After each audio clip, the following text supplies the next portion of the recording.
तो सबसे पहले आज हम लोग पढ़ने वाले हैं केमिकल इक्वेशन, ठीक है? तो ये है क्या भाई? तो ये है it is a short hand representation of chemical reaction in terms of symbol and chemical formula.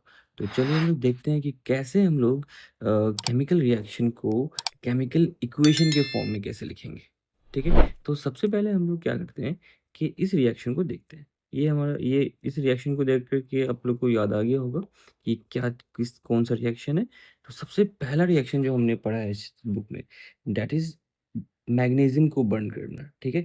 तो मैग्नीशियम को हम लोग बर्न कर रहे हैं, ठीक है? तो इसको कैसे हम लोग दिखाएँगे? देखिए, जैसे मैग्नीशियम है, ठीक है?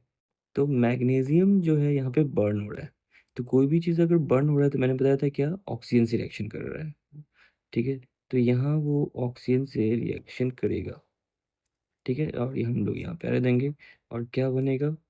Magnesium oxide, right? तो ये जो मैंने लिखा है, ये हमने वर्ड में लिखा है, ठीक है? इसको जो ये जो हमने लिखा है, ये हमने लिखा है वर्ड में। अगर इसी को हम लोग सिंबल और केमिकल फॉर्मूला का जब इस्तेमाल करेंगे, तो वो कहलाएगा केमिकल इक्वेशन, ठीक है? जैसे मैग्नीशियम को हम लोग लिख सकते हैं Mg, ठीक है? और ऑक्सीजन को क्या लिख सकते हैं? O2। और फिर ये एरो दे दिया हमने और मैग्नीशियम ऑक्साइड का फॉर्मूला हम लोग लिखने की कोशिश करेंगे, तो वो फॉर्मूला होगा MgO, ठीक है?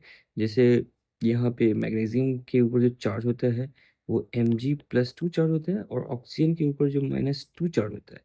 तो +2 -2 एक दूसरे को कैंसल आउट कर देगा, तो इसका फॉर्मूला क्या होगा? MgO, ठीक है? तो धीरे-धीरे आप लोगों को फॉर्मूला लिखने की आदत डालनी पड़ेगी, ठीक है? फॉर्मूला को किस तरह से लिखना है, वो आप लोग देखेंगे, ठीक है? और उसको समझने की कोशिश करेंगे, ठीक है? तो जैसे एक रिएक्शन और हमने देखा था, ये वाले रिएक्शन में क्या हो रहा है? ज़िंक का रिएक्शन हो रहा है। किसके साथ हो रहा है? हाइड्रोक्लोरिक एसिड के साथ। तो सबसे पहले हम लोग इसको वर्ड में लिखने की कोशिश करेंगे, ठीक है? ये हमारा तरीका रहेगा, पहले हम लोग इसको वर्ड में लिखेंगे।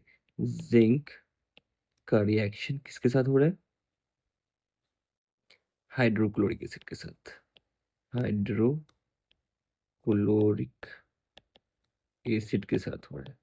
तो इसमें प्रोडक्ट क्या बनेगा? Zinc chloride plus hydrogen gas, ठीक है? तो इसी रिएक्शन को हम लोग इसके सिंबल और केमिकल फॉर्मूला का इस्तेमाल करेंगे। देखो ज़िंक को हम लोग क्या लिख सकते हैं? Zinc Zn। हाइड्रोक्लोरिक एसिड को क्या लिख सकते हैं? HCl। और ज़िंक क्लोराइड को हम लोग क्या लिख सकते हैं? ZnCl2।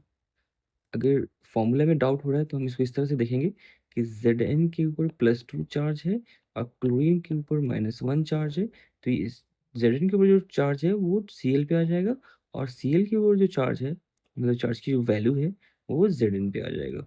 तो फॉर्मूला क्या बनेगा? ZnCl2। और हाइड्रोजन गैस का आप लोग डायरेक्ट डायरेक्ट हम लोग याद रखना है H2। तो सिंपल सा फॉर्मूला है।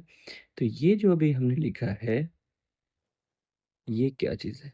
ये है हमारा chemical equation. This is chemical equation, ठीक है? तो ये अभी हमारा ये भी वही वाला है। असल में जिंक का ही रिएक्शन हो रहा है, तो इसको मैं अभी हटा देता हूँ, ठीक है?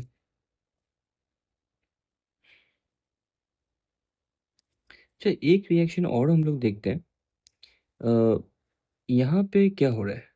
तो हालाँकि ये इमेज देख के आप लोगों को कुछ पता नहीं चलेगा, लेकिन फर्स्ट वीडियो में हमने बताया था कि यहाँ पे जो रिएक्शन हो रहा है, ये बेसिकली ये जो है क्या कर रहे हैं ये लोग, ये जो है सॉरी लेड नाइट्रेट को रिएक्शन करवा रहे हैं पोटेशियम आयोडाइड के साथ। तो ये रिएक्शन की भी हमने शायद बात की थी, ठीक है? तो यहाँ पे रिएक्शन किसका-किसके साथ हो रहा है?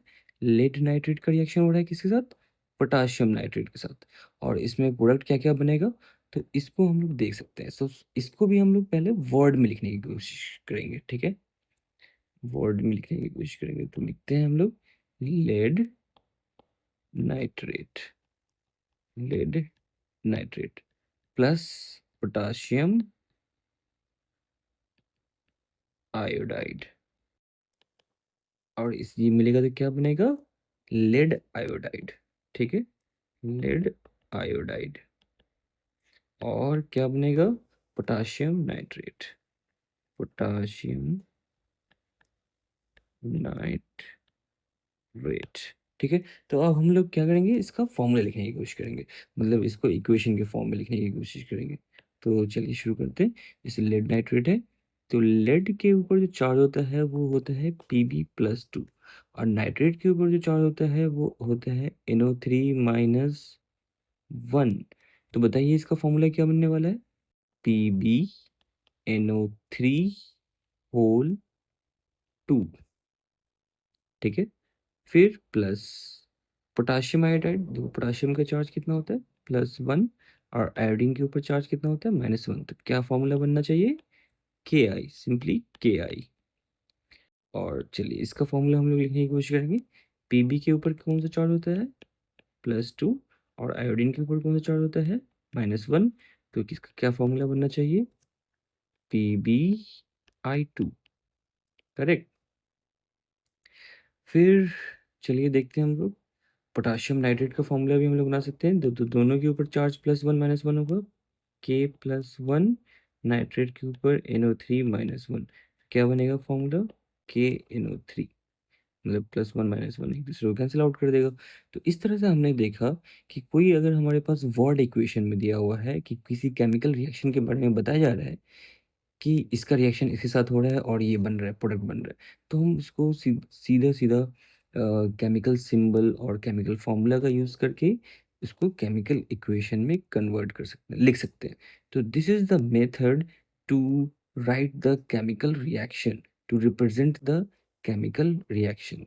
ठीक है, तो अब से हम लोग वर्ड इक्वेशन कम यूज़ करेंगे, बल्कि यूज़ ही नहीं करेंगे, और हम लोग क्या यूज़ करेंगे?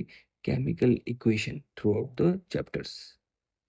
ठीक है, तो ये बस ये जो वर्ड इक्वेशन हमने लिखा है वो बस जस्ट टू सिखाने के लिए लिखा है। ठीक है, असल जो काम होता है हमारा केमिकल इक्वेशन से होता है, और और इस चैप्टर का जो है मेन मोटिव ही है कि आपको केमिकल इक्वेशन लिखने आ जाना चाहिए। ठीक है, तो चलिए, तो इस वीडियो में हम लोग इतना ही रखते हैं, और